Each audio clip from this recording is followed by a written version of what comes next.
31, 32 was, there was some lean years in the South of vegetable people, working people. And at those meals, you know, for him to write a letter back in the 30s and sign his name to it was, in a sense, just about, I would say, some people say signing your death warrant. To stand up to for your rights like that. Back in the 30s, you just didn't hardly, colored people just didn't do that in the South. They didn't. And for him to have a nerve enough to write that letter that I looked at, authenticated, and then sign his name to it, about trying to get a union out here at this meal or something that I treasure.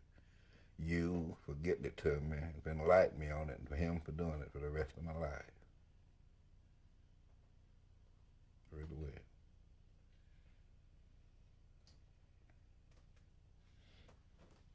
What do you what do you have any hopes? I mean, what do you hope happens when people when the next generation knows about something like this? What happens? Well, the next generation of mine, I hope that we can come up with some way to keep this alive for them, that my grandchildren and grandchildren know what their great-great-grandfather did back in the 30s. I really do.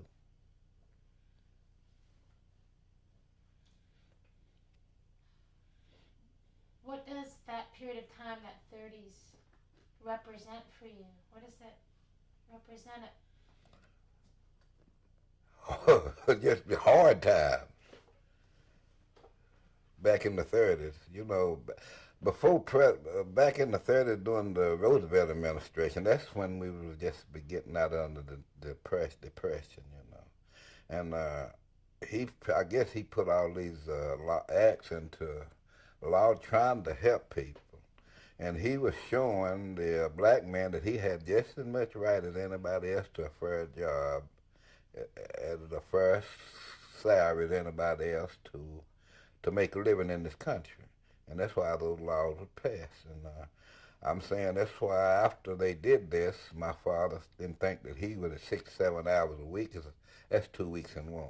Didn't think it was fair, so he decided he'd write a letter to him and find out. So he did, and I appreciate him for doing that. What if I was to tell you that the Cotton Textile Manufacturers Association were the ones who basically wrote the Cotton Textile Code, that code that your daddy mentioned under the NRA? The textile people wrote it. Yeah. They wrote it for the government. For the government. And they didn't include the outside help or the cleaners. Well, see, they were just putting that law in for the inside mill. Well, they wasn't thinking about the people working out in the yard, which was mostly black workers. They worked out on the yard and in the cotton part back there. So they wasn't thinking about them. They were just thinking about the people who were working inside the mill. They didn't care about them. Well, what I'm saying, they didn't care about them, period. So I guess that's why some of them decided that if it was going to be that way, they had a right to write and see what was going to happen. So they wrote a letter and see what their rights being violated, just like they had the same rights that the people inside the mills had. And so they wrote a letter, and I guess he got a response from him for that. So I'm saying that he got some kind of action. Like enough of them did it anyway. I don't think your father wasn't doing something completely alone. No, there was other activities going on at the same time. Mm-hmm. Whether he was part of the union or not, he, in a sense, was part of the labor movement. Labor movement back in the 30s. That's what I'm saying. Mm-hmm. And that's the big time when the labor movement was moving back in the 30s. Because before then, I don't think we had any laws to govern the labor, did we? I don't remember anything about it back in the 30s. Any laws governing labor? Governing labor. No, those were probably some of the first. Some of the first. So, if you could do two things for me. At the end of that letter that your daddy wrote, the one where he did sign his name, could you read it Sincerely yours, Claude Hundley. I think that's what he wrote. Just read that very last. He said, yours sincerely, Claude Hundley, Gunnersville, Yours Alabama. sincerely?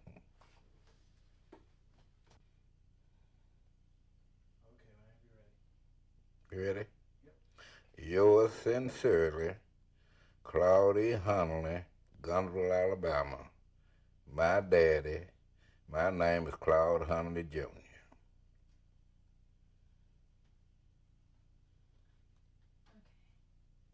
I want you to do it again, and this time when you finish, look up at me. Oh, okay. That's my father, and my name is... Okay. Yours sincerely, Claude Hundley, Gunnersville, Alabama. My father, my name is Claude Hundley Jr., also Gunnersville, Alabama. Okay. Now, how about this? Just do me one more favor. When you that'll do it. Okay. That's fine. You know what? I think on the last document. After the strike was over, we went back to our jobs, but they wouldn't let us near the mill, held us off with machine guns, colored men. So this was a document written by Claude Hundley Sr., my father.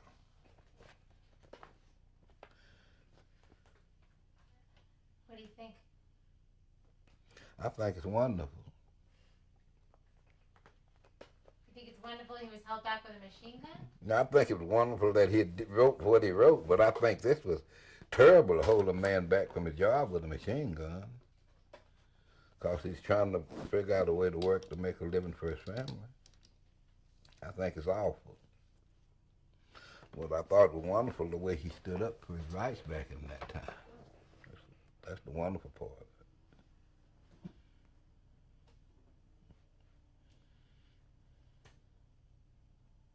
Well, we're still gonna have to try to figure out what their relationship was to the union. Yeah, sure is. And I'm trying to figure. I don't even know where you could get no documents to authenticate what what relationship he was with the union. I wish I could help you there. I really do.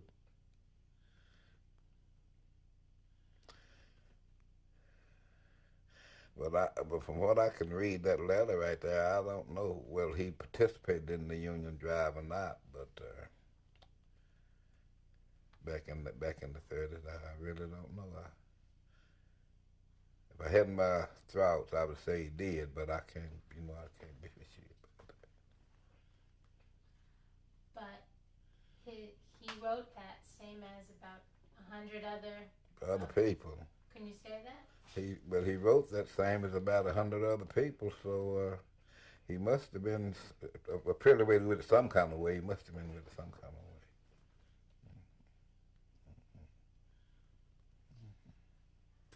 Thank you. You're welcome. Do you?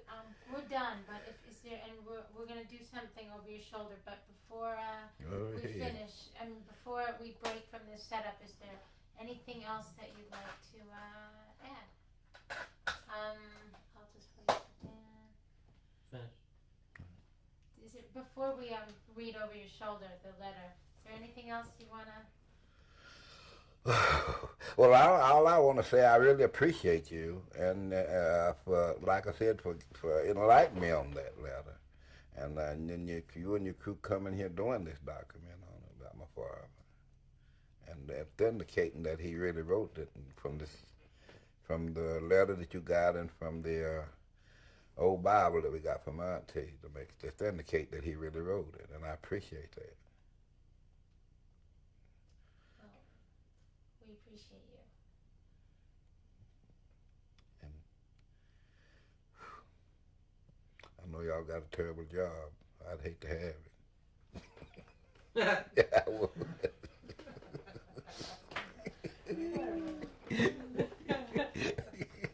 I stay with what I'm doing.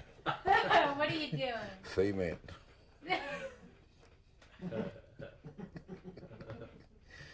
Shoot. Tell me about what you do.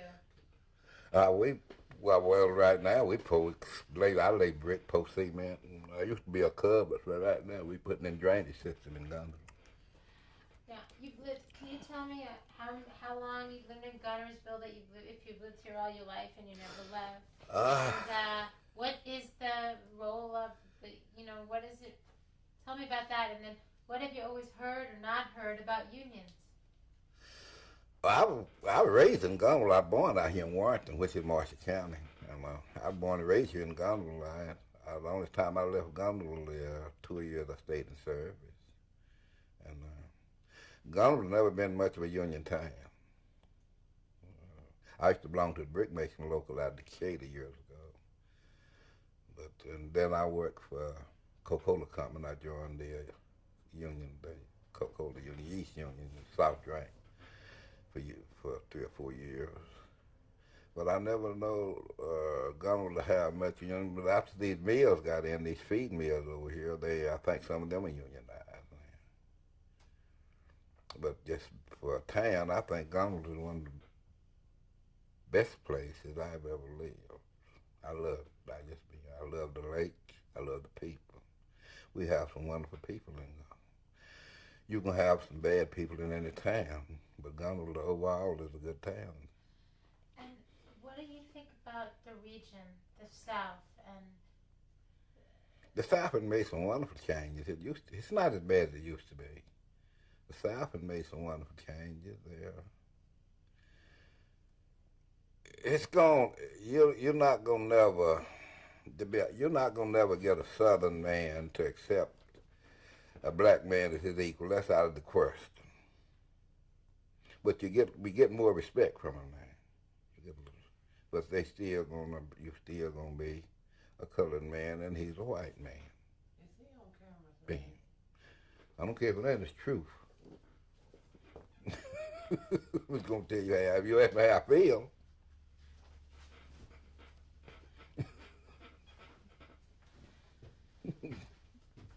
Because I work with him every day.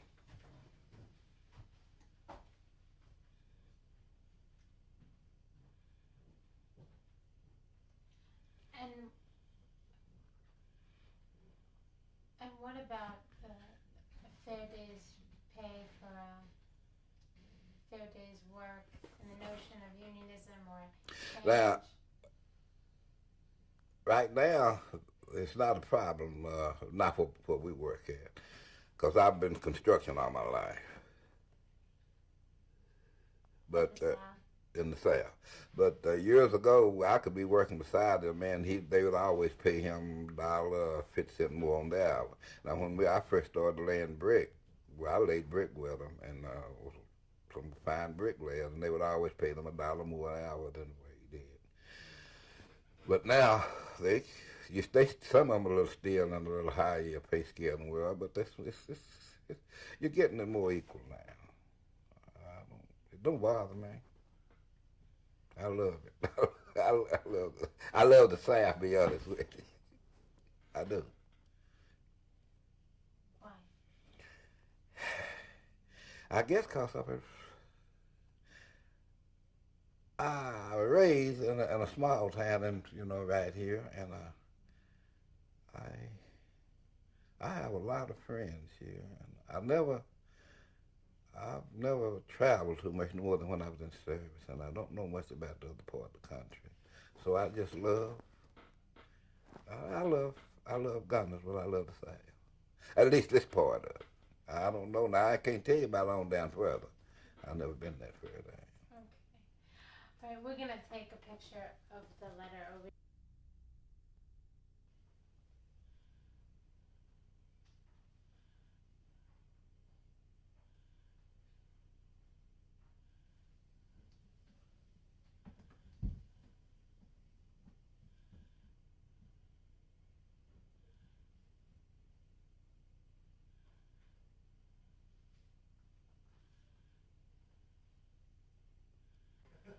Okay, if you could just change that with the book.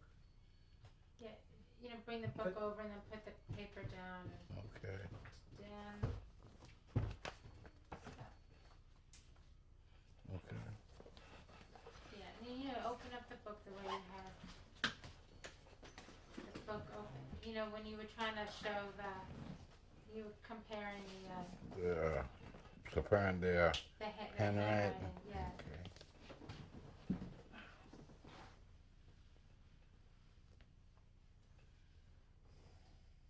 Okay. So, and then you brought the letter over and you were sort of just comparing the handwriting onto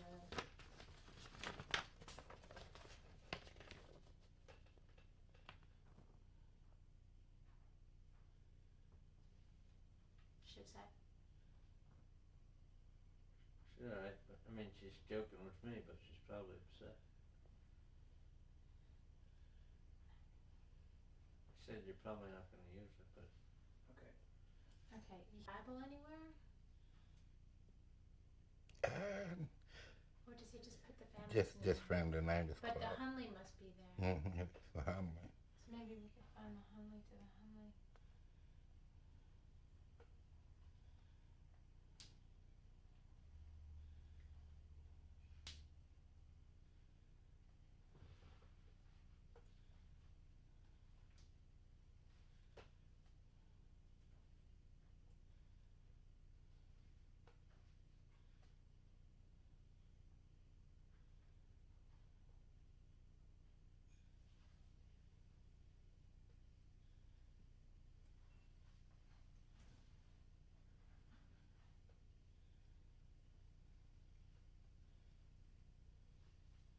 It must say Hundley in there somewhere.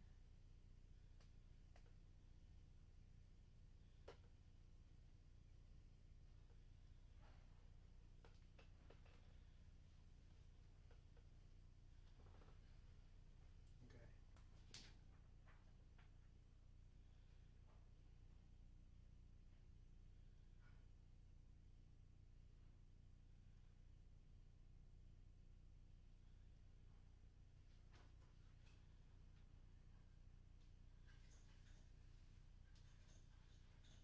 Can you position the paper?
You gonna shoot some photos, Jude? Just one. Just one? Uh-huh. Okay. And I'm thinking that even maybe Mr. Hundley can show it to us in the frame.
John, before you pointed to it, you were holding it, and you said, "This is my daddy." So maybe you could hold it to yourself and look at it. This is my daddy. Which one? This is my daddy. And his name? Claude Hundley. And he's the guy who wrote the letter? He's the guy who wrote the letter about this Sagatory Mill deal in Gunnersville, Alabama. And who's he with? Sagatory Mill. Okay. And who's he sitting with? He's sitting with You could take your finger off. his friend, Robert Simpson, Tell his, me bro- his brother Louis Hundley, I'll start up. Okay. Jim Hundley. Okay. Could you just are these people who worked in the mill and stuff? Okay, this is Okay. Robert Simpson. He worked in the mill. Jim Hundley worked in the mill. Is Louis Hundley, his brother. He didn't work in the mill, and Fred Montgomery worked in the mill. And that other man with a cigarette? Fred Montgomery. And the man with a cigarette? And my father, Claude Hundley. Okay. Can you point to them all again? Now this is Fred Montgomery worked in the mill. My father, Claude Hundley. You were using your other hand. Yeah. Okay, we're going to use the same one. Yeah. Okay. This is Robert Simpson. He worked in the mill. Jim Hundley worked in the mill. Louis Hundley didn't work in the mill. My father, Claude Hundley, worked in the mill, and Fred Montgomery worked in the mill. Now, can you point again to your daddy and say he's the guy who wrote the letter and he wrote it on behalf of these men? This is my father, the guy who wrote the letter on behalf of these men.